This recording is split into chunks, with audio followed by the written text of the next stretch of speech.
Greetings, Josh Moore here. I'm standing in back of the South Royalton food shelf, and today we opened up for the first time in many months. It was a good day. We had quite a few volunteers here, and a good number of folks showed up to partake and to receive food. So we're grateful, excited, blessed. It was an awesome day. For those of you that may be wondering, we will be having a more official or formal ribbon cutting kind of ceremony, if you will, sometime maybe in January. But I also wanted to take a minute and share with you a really neat story that I heard while I was at the food shelf today.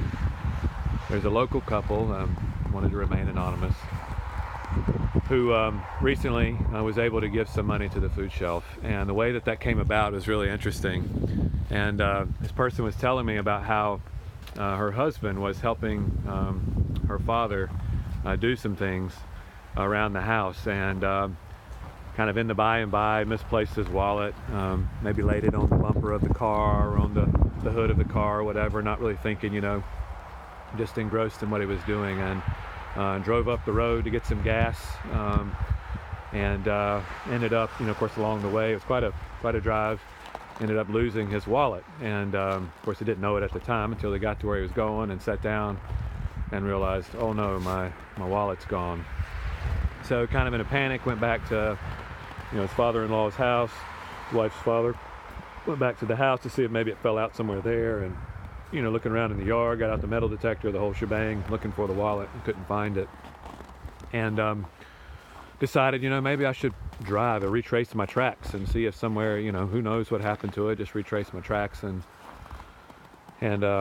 kept looking for it, whatever, struggled to find it. And then maybe they had the thought of perhaps someone took it. It was laying in the yard and someone came across it and and ran with it or whatever and threw it out somewhere, who knows. But they found it on the bridge, I guess so on the interstate, the I-89 interstate, the bridge that kind of goes over Sharon there over 14. They found, they saw it in driving. They saw it there on the side of the road, and but really awkward position. How are we going to get this wallet? Is that even our wallet? We can't really tell. We're driving fast. We're on a bridge. We can't really stop. But anyways, they thought, we really need to go see if this is the wallet. So they called the state police and asked for their assistance, and unfortunately didn't get a lot of help there.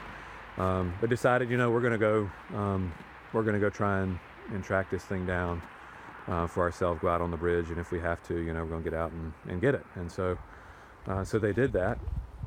And won't you know, there's a lot more detail I'm missing here in the story, but won't you know that I guess the gentleman whose wallet it was, this is probably going on day 3, had begun to pray and begun to say, God, please help us to find this wallet. This is really important, and it's got a substantial sum of money in it. And if you would help me to find it and to track it down, then whatever is in the wallet, I will donate to the local food shelf, to the South Royalton food shelf. And again, as I just shared with you, they were able to locate it. They saw it there in the Sharon Bridge, and they thought at first maybe someone stole it, tried to throw it over into the water, and didn't succeed, hit the side of the rail or whatever, and it fell down.